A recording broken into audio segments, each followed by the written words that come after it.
ఓం గం గణపతియే నమః. శ్రోతలకు నమస్కారం. మన ఛానల్కు స్వాగతం. శ్రీ పద్మ మహాపురాణం స్వర్గఖండం 47వ భాగం. లోమసుని ద్వారా పిశాచముల విముక్తి. ఈ విధముగా ఎంతో కాలం నారదుడు ఇలా పలికెను. ఈ విధముగా ఎంతో కాలం గడిచిన పిమ్మట మహాభాగుడైన లోమశ మహర్షి యాదృచ్ఛికముగా అచ్చటకు విచ్చేసెను.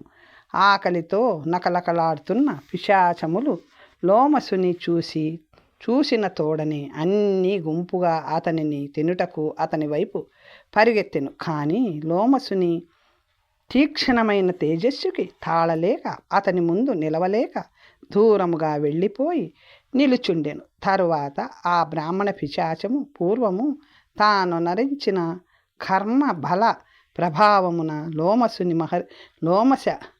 లోమశ మహర్షికి సాష్టాంగపడి నమస్కరించెను. అనంతరము చేతులు జోడించి శిరస్సుపై ధరించి సత్యప్రియవచనములను ఇలా పలికెను. ఓ బ్రాహ్మణ శ్రేష్ఠ, మహాభాగ్యము ఉదయించినప్పుడు మాత్రమే తమ వంటి సాధువుల సంగమము కలుగుతుంది. నిత్యము గంగానది పుణ్యతీర్థములందు స్నానము చేయువానిని సత్సంగము చేసిన వానిని పోలిస్తే సత్సంగము లోనున్నవాడే ఉత్తముడు. ఈ భూమిలో గురువుల సహవాసము దుష్టుల ఫలమును అదృష్ట ఫలమును వసుగును, స్వర్గమును ప్రసాదించును, రోగములను నివారించును, ఇక అజ్ఞానము తొలగించునని వేరుగా చెప్పనవసరం లేదు. ఇలా పలికిన తరువాత అద్భుతమైన తన పూర్వ వృత్తాంతమును చెప్పెను. ఓ ముని సత్తమ, వీరందరూ గంధర్వ కన్యలు. నేను బ్రాహ్మణ పుత్రుడను. వివేక శూన్యులమై మేమందరము ఒకరినొకరు శపించుకొని పిశాచత్వమును పొంది దీనవదనముతో మీ ముందు నిలబడి ఉన్నాము. తెలివి తక్కువ వాళ్ళమైన మూఢులమైన మేము మీ దర్శనము వలన తప్పక ఈ దుఃఖము నుంచి ముక్తిని పొందుదుము. ఎంతటి దట్టమైన చీకటి అయినను సూర్యుడు ఉదయించిన తరువాత నశించవలసినదే కదా. తేజోమయుడైన లోమస మహర్షి వారి మాటలు విని కరుణాంతరంగుడై దుఃఖితుడైన మునికుమారునితో ఇలా పలికెను. నా అనుగ్రహం వలన మీకందరికీ పూర్వస్మృతి కలుగుగాక. మీరంతా ధర్మ మార్గమును నడవండి. దాని వలన మీ శాపము నశిస్తుంది. బ్రాహ్మణ పిశాచము ఇలా పలికెను. ఓ మహర్షి, మహాపాపములను తొలగించునట్టి ధర్మమును గురించి చెప్పవలెను. నా శాపాగ్ని మహాదారుణమైనది. అందువలన వెంటనే మాకు దాని గురించి చెప్పండి. లోమసుడు ఇలా పలికెను. మీరంతా నాతో పాటు విధిపూర్వకముగా స్నానమాచరించండి. రేవా నది మిమ్ములను శాపము నుంచి విముక్తులను గావించును. వేరొక పరిహారము అవసరము లేదు. ఓ బ్రాహ్మణ, ఏకాగ్ర చిత్తుడవై వినుము. రేవా నదిలో స్నానమాచరించు. వాని పాపములు ఖచ్చితముగా నశించును. రాసులుగానున్న పత్తిని దూదిని అగ్ని కాల్చివేసినట్లు సప్త జన్మ కృత పాపములు మరియు ఈ జన్మలో చేసిన పాపములు రేవా నదిలో చేసేటి స్నానము వలన నశించును. ప్రాయశ్చిత్తమే లేని పాపములు నర్మదా నది స్నానము వలన నశించును. నర్మదా నదిలో స్నానము జ్ఞానప్రదము, మోక్షప్రదము. హిమవత్ పర్వత తీర్థములు సర్వపాపములను హరించును. ఇంద్రలోకమును ప్రాప్తింపచేయుటకు బ్రహ్మజ్ఞానులు వీటిని సృష్టించిరి. రేవానది మాత్రము సర్వకామ ఫలప్రదము మరియు మోక్షము కలిగించునని ప్రకటించబడినది. విశాలమైన ఈ నది విశాలమైన ఫలములను ప్రసాదించునని మరియు పునర్జన్మకు కారణమైన పాపముల రాశిని దగ్ధం చేయునని చెప్పబడినది. నర్మదా నదిలో స్నానము విష్ణులోకమును ప్రసాదించును మరియు మోక్షము కలుగజేయును. విష్ణులోకమును ప్రసాదించుటకు సముద్రగాములైన సరయు, గండకి, సింధు, చంద్రభాగ, కౌశికి, తాపి, గోదావరి, భీమ, వయోష్ఠి, కృష్ణవేణి, తుంగభద్ర మరియు ఇతర నదుల కంటే కూడా నర్మదా నది శ్రేష్టము. రేవా నదిని దర్శించుటకు పూర్వజన్మలో ఎంతో పుణ్యము చేసి ఉండవలేను. ఓ మునిపుత్ర, రేవా నదిలో స్నానము పునర్జన్మ లేకుండా చేయును. స్వర్గములోనున్న దేవతలు కూడా రేవా నదిలో స్నాన భాగ్యము మాకెప్పుడు కలుగునో అని తలుచుకుంటూ దాని రేవానది గుణాలను ఎల్లవేళలా గానము చేయుచుందురు. ఇచ్చట స్నానము చేయువారు గర్భవాస దుఃఖమును అనుభవించకుండా విష్ణు సన్నిధిని పొందుదురు. ఇచ్చట నిత్యము స్నానమాచరించువారు ఎన్నో పాపములు చేసి ఉన్నను నరకములో పడరు. అంతేకాకుండా వారు స్వర్గలోకములో దేవతల వలె సంచరింతురు. ఓ పిశాచమా, పూర్వకాలంలో తీవ్రమైన వ్రతములు, దానములు, తపములు, యజ్ఞములు మొదలైన వాటి వలన లభించు పుణ్యమును రేవానది ఫలమును బేరీజు చేవేయగా రేవానది మోక్షమును సాధించుటలో వాటన్నిటికంటే ఉత్తమమైనదని తేలినది. నారదుడు ఇలా పలికెను. లోమస మహర్షి చెప్పిన మాటలు విని పిశాచములు శీఘ్రముగా మహర్షితో స్నానమాచరించుటకు వెళ్ళెను. రేవానది తీరమునకు చేరినంతనే నర్మదా జలబిందు పూర్ణమైన మంద మారుతము వీరిని స్పృశించినంతనే వారి పిశాచత్వం పోయిను. గంధర్వ కన్యలు మరియు బ్రహ్మచారి ఆనందముతో నర్మదా నదిని స్తుతించిరి. అనంతరము లోమస మహర్షి ఆజ్ఞానుసారము బ్రహ్మచారి ఆ గంధర్వ కన్యలను రేవానది తీరంలో వివాహము చేసుకునెను. వారంతా ఆ రేవానది తీరంలో వసిస్తూ ఆ నదిని పూజిస్తూ స్నాన పానాదులను ఆచరిస్తూ చాలా కాలం గడిపిరి. అనంతరము విష్ణులోకమును పొందిరి. ఓ యుధిష్ఠిర, మహిగుణ సంశ్రయమైన రేవానది గురించి నీకు చెప్పాను. మహాపుణ్యప్రదమైన ఈ ఇతిహాసమును శ్రవణము చేయువారి పాపములు నశించును. పింగ, వరుణ, వసుధార మొదలగు తీర్థముల మహిమ గురించి తెలుసుకుందాం. యుధిష్ఠిరుడు ఇలా పలికెను. ఓ నారద, వశిష్ఠునిచే చెప్పబడిన శ్రవణ మాత్రముననే పాపములు హరించునటువంటి ఇతర తీర్థముల గురించి చెప్పవలేను అనెను. అప్పుడు నారదుడు ఇలా పలికెను. ఓ రాజా, వశిష్ఠునిచే చెప్పబడిన తీర్థములను వివరిస్తాను. జితేంద్రియుడైన బ్రహ్మచారి దక్షిణ సముద్రమును చేరుట వలన అగ్నిశోష్టమ యాగఫలము పొందును మరియు విమానమును ఆరోహించును. ఆహార నియమాలు కలిగి నియతుడై చర్మన్వతి నదీ తీరమును చేరువాడు రంతిదేవుని అనుజ్ఞ వలన అగ్నిహోష్టమ యాగ ఫలమును పొందును. ఓ ధర్మజ్ఞ, అక్కడి నుంచి పూర్వకాలంలో భూమిలో ఛిద్రమేర్పడిన హిమవంతుని పుత్రుడైన అర్బుద పర్వతమును చేరవలెను. అర్బుద క్షేత్రంలో త్రిలోక విఖ్యాతమైన వశిష్ఠ మహర్షి ఆశ్రమము ఉన్నది. అచ్చట ఒక రాత్రి వాసము చేసినచో సహస్ర గోదాన ఫలమును పొందును. పింగతీర్థములో స్నానమాచరించు బ్రహ్మచారి 100 కపిల గోవులను దానం చేసిన ఫలమును పొందును. అక్కడి నుంచి త్రిలోక విఖ్యాతమైన ప్రభాస తీర్థమును చేరవలెను. ఇచ్చట హుతాశనుడు అగ్నిదేవుడు నిత్యము వసించును. ఈ క్షేత్రంలో ఎవరైతే శుచి అయి మనోనిగ్రహముతో స్నానమాచరింతురో వారు అగ్నిష్టోమ మరియు అతిరాత్ర యాగఫలమును పొందుదురు. అక్కడి నుంచి సరస్వతీ నది సముద్రమును చేరు సంగమ ప్రదేశములో స్నానమాచరించువాడు సహస్ర గోదాన ఫలమును పొంది స్వర్గములో సుఖించును. అటువంటి వాడు అగ్నివలే తేజోవంతుడగును.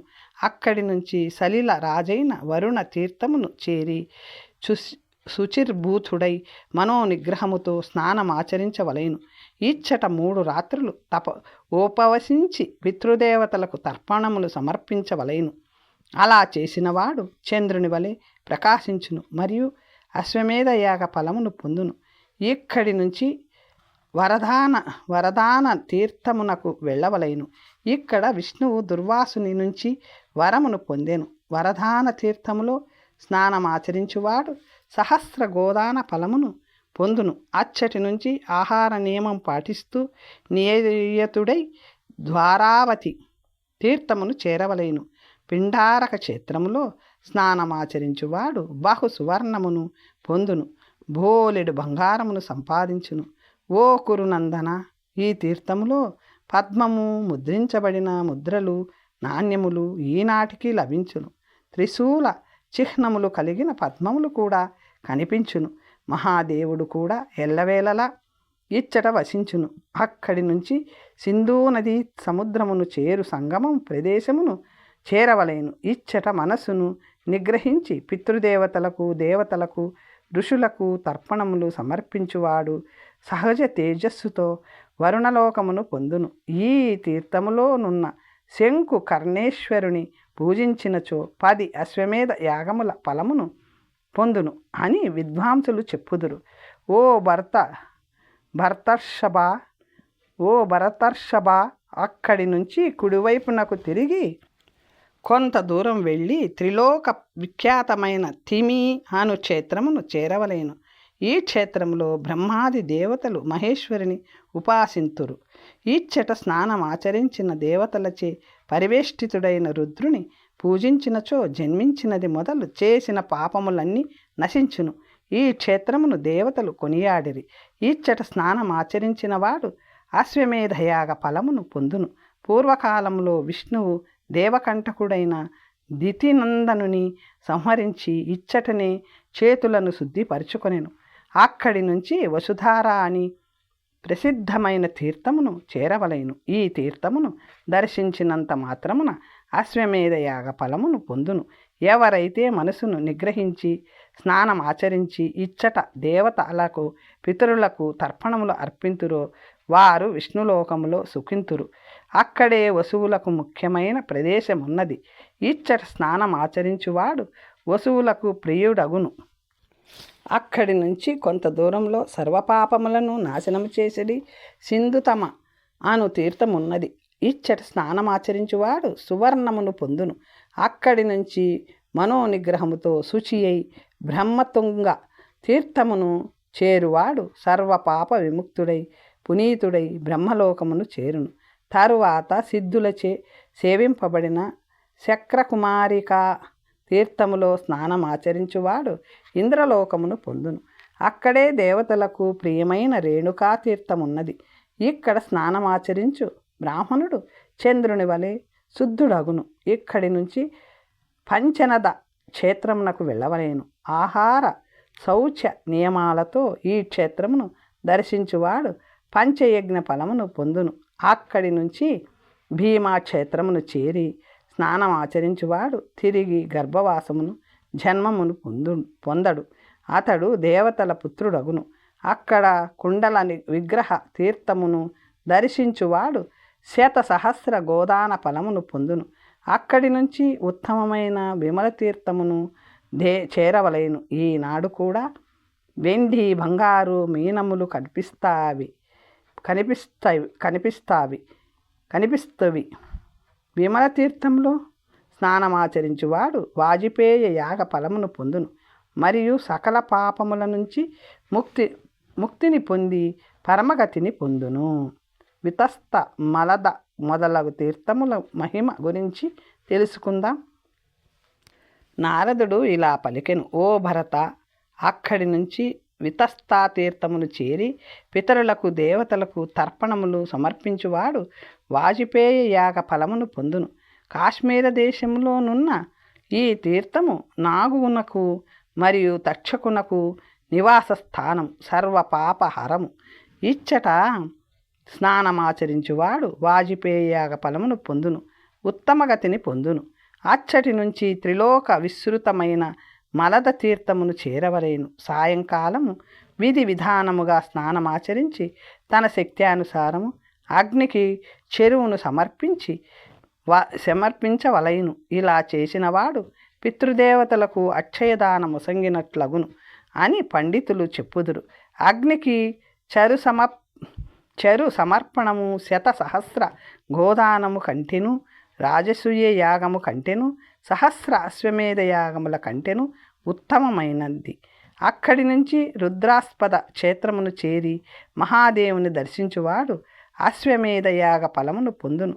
అక్కడి నుంచి మణిమంతమను ప్రదేశమును చేరవలయును. అచ్చట ఇంద్రియ నిగ్రహముతో ఏకాగ్ర చిత్తుడై ఒక రాత్రి వసించువాడు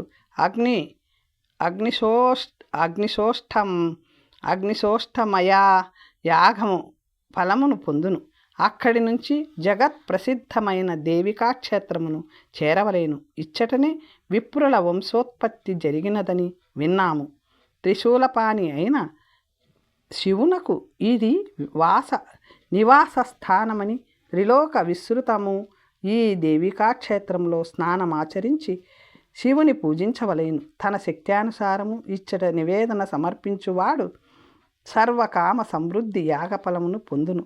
అచ్చట దేవఋషి సమ్మతమైన కామాఖ్యమను రుద్రతీర్థమున్నది. ఇచ్చట స్నానమాచరించు వానికి శీఘ్రముగా సిద్ధి లభించును.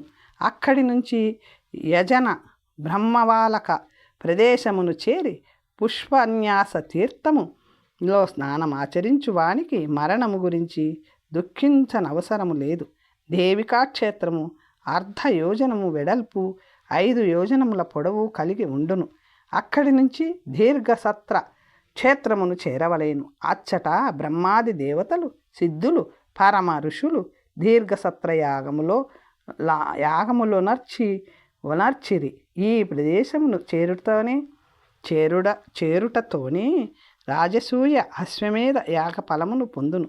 అక్కడి నుంచి నియతుడై ఆహార నియమములను పాటిస్తూ వినాశన క్షేత్రమును చేరవలేను.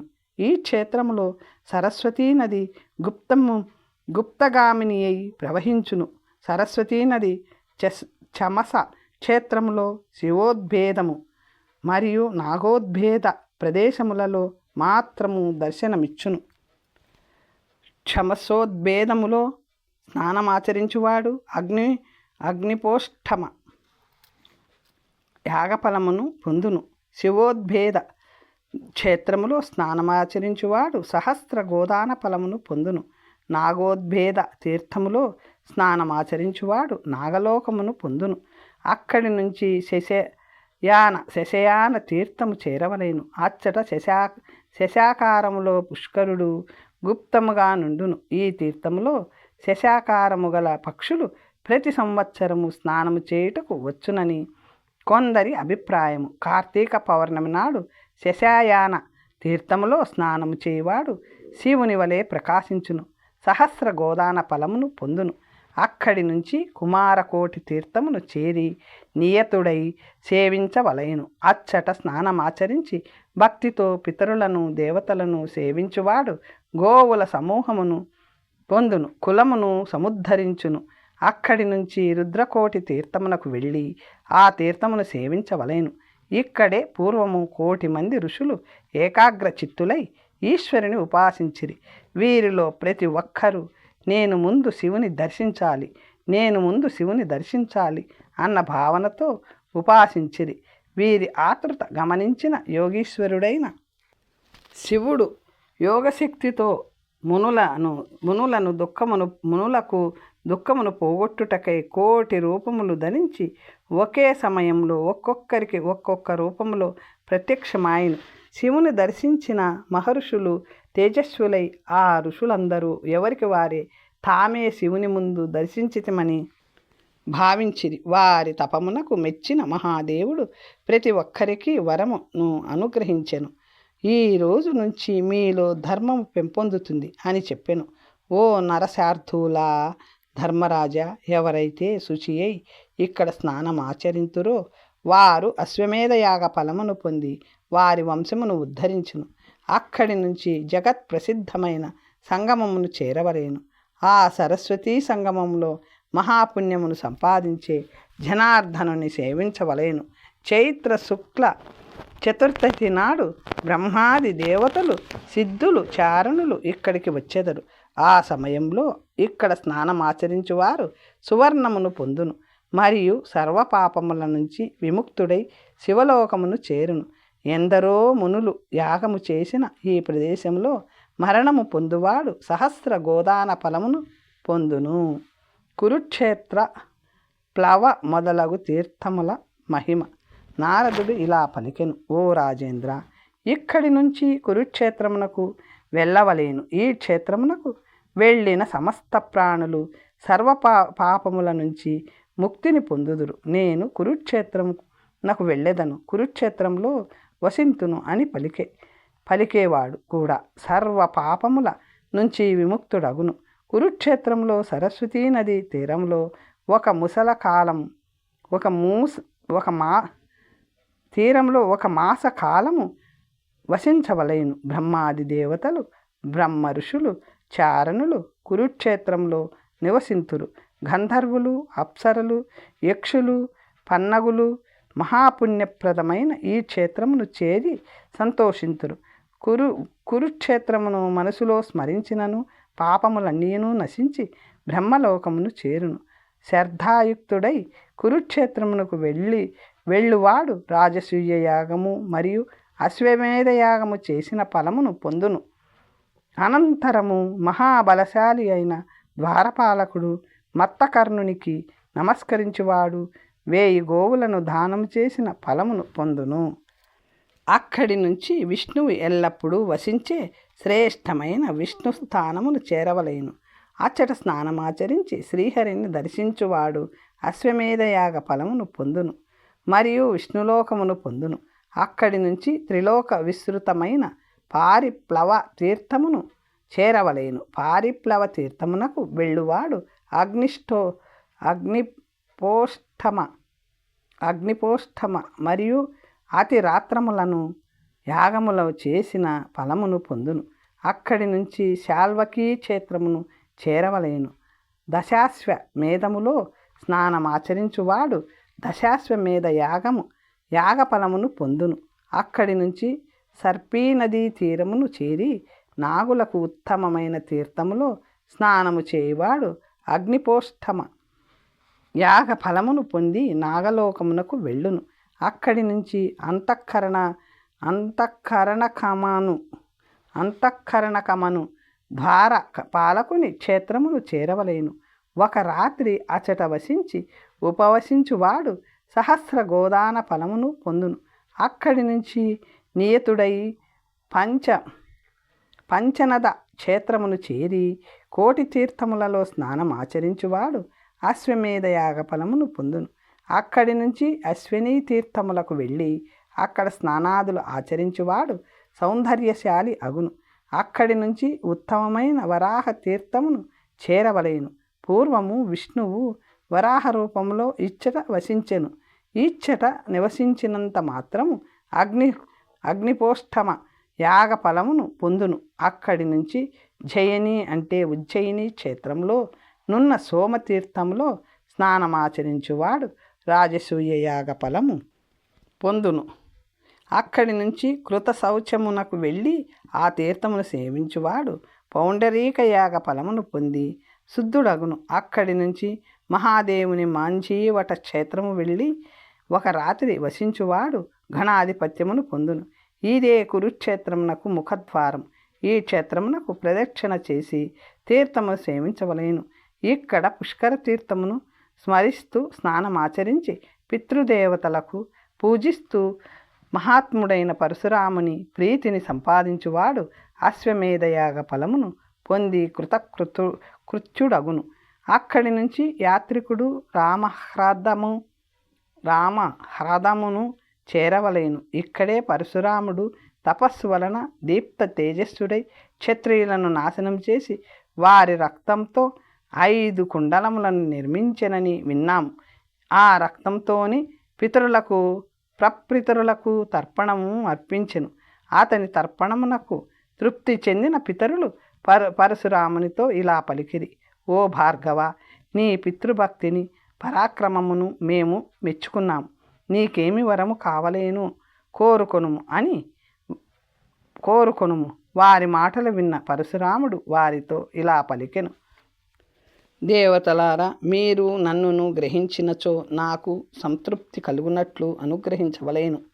మీ మహిమతో క్రోధముతో నేను చేసిన క్షత్రియ సంహార పాపము నుంచి ముక్తుడనగునట్లు నన్ను గ్రహించవలేను. మరియు ఈ రక్తపు సరోవరములు తీర్థములుగా పరిణమించునట్లు కటాక్షించవలేను. ఈ విధముగా పలికిన పరశురాముని శుభకర్త అయిన వాక్యములు విన్న పితరులు పరమ ప్రీతులై సంతోషముతో ఇలా పలికిరి: నీవు కోరినట్లు నీ పితృభక్తి ప్రభావం వలన నీ తపస్సు వృద్ధి చెందుతుంది. అలాగే రోషముతో నీవు చేసిన క్షత్రియ సంహారం వలన వచ్చిన పాపము నుంచి నీవు విముక్తుడవు అవుదువు. ఈ క్షత్రియులు తమ కర్మ ప్రభావమున మాత్రమే హతులయ్యారు.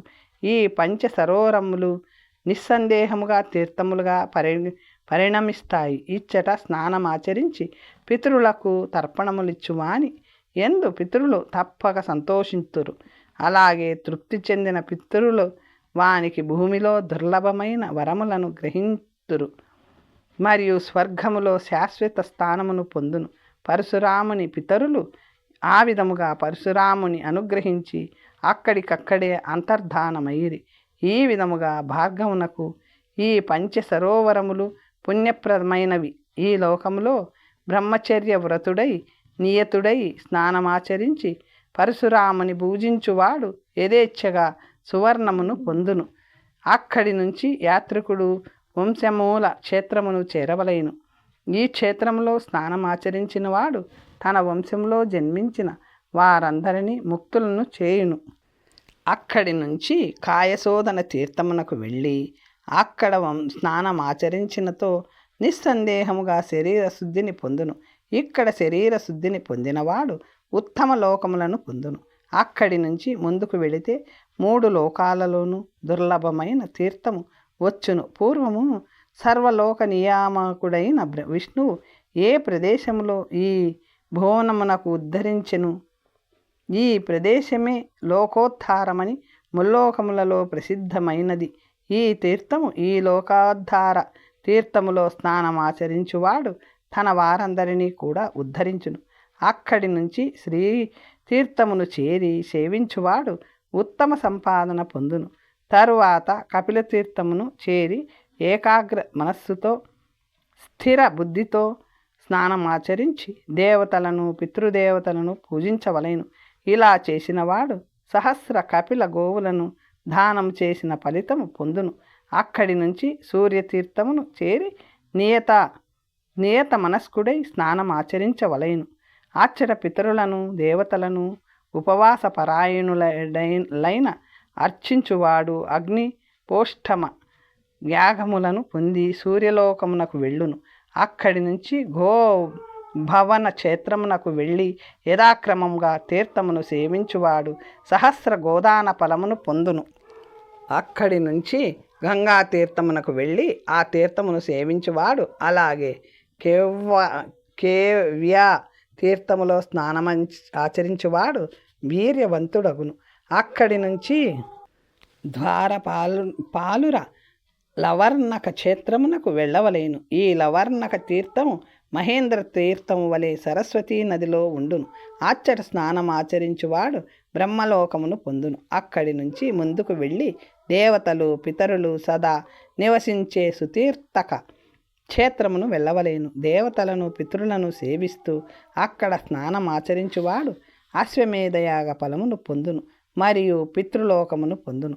అలా అక్కడున్న తీర్థములను సేవిస్తూ కాశీతీర్థమునకు వెళ్ళి అక్కడ స్నానమాచరించువాడు సర్వరోగ విముక్తుడై బ్రహ్మలోకములో పూజార్హుడగును. అక్కడే ఉన్న మాతృ తీర్థములో స్నానమాచరించువాడు వంశవృద్ధిని పొంది స్వర్గలోకమును పొందును. అక్కడి నుంచి నియతుడై ఆహార నియమములను పాటిస్తూ సీతవనమును చేరవలెను. అచ్చట ఉన్న గొప్ప తీర్థము మరొక చోట దుర్లభం. అటువంటి తీర్థం ఇంకెక్కడా లభించదని అర్థం. ఇంద్రియ నిగ్రహముతో ఆ తీర్థ దర్శన మాత్రముచే మానవుడు పునీతుడగును. ఇచ్చట తలనీలములర్పించుట వలన పునీతుడగును. అక్కడే స్నాతలో కార్తిహ అని మరొక తీర్థమున్నది. అచ్చట విప్రులు తత్వవేత్తలు విద్వాంసులు స్నానమాచరించుట వలన ఉత్తమగతిని పొందుదురు. తరువాత వచ్చే స్వర్ణలోమాపనయన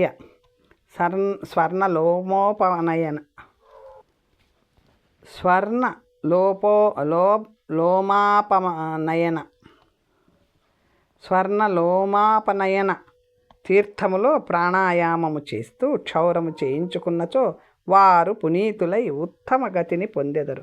అక్కడే ఉన్న దశాశ్వమేధిక తీర్థములో స్నానమాచరించువారు పునీతులై ఉత్తమగతిని పొందుదురు. తరువాత వచ్చునది జగత్ ప్రసిద్ధమైన మానుష తీర్థం. ఇక్కడే వేటకాని బాణములచే పీడించబడిన కృష్ణ మృగము ఈ సరస్సులో ప్రవేశించి మనిషి రూపమును పొందెను. ఈ తీర్థములో బ్రహ్మచర్యము నవలంబించిన భక్తితో స్నానమాచరించువాడు సర్వపాపముల నుంచి ముక్తిని పొంది స్వర్గలోకమును పొందును. పీడింపబడిన కృష్ణమృగము ఈ సరస్సులో ప్రవేశించి మనిషి రూపమును పొందెను. ఈ తీర్థములో బ్రహ్మచర్యమును అవలంబించి భక్తితో స్నానమాచరించువాడు సర్వపాపముల నుంచి ముక్తిని పొంది స్వర్గలోకమును పొందును. మానుష తీర్థమును పూర్వ దిక్కులో ఒక క్రోసెడు అంటే 2 మైళ్ళు దూరంలో సిద్ధులచే సేవింపబడిన అపగా నది నున్నది. ఎవరైతే దేవతలకు పితృదేవతలకు శ్యామాకాన్నమును సమర్పింతురో మహత్తరమైన ధర్మఫలమును పొందును. ఒక బ్రాహ్మణులకు భోజనము పెడితే 1,000,000 బ్రాహ్మణులకు భోజనం పెట్టిన ఫలము లభిస్తుంది. అచట స్నానమాచరించి దేవతలను పితృదేవతలను పూజించి ఒక రాత్రి అచ్చటే వసించినచో అగ్నిపోష్టమా యాగము ఫలము లభించును. అక్కడి నుంచి బ్రహ్మాస్వరమని ప్రఖ్యాతమైన ఉత్తమమైన బ్రహ్మస్థానమునకు వెళ్ళవలేను. ఓ భరతశ్రేష్ఠ, ఎవరైతే మనసును నియంత్రించి శుచి అయి సప్తరిషి కుండలములోను కేదారములోను కపిలములోను స్నానం ఆచరింతురో వారు బ్రహ్మలోకమునకు వెళ్ళుదురు. ఈచ్చట సేవించువాడు అంతర్ధాన శక్తిని పొందును. తరువాత కథ వచ్చే భాగంలో తెలుసుకుందాం. నమస్తే.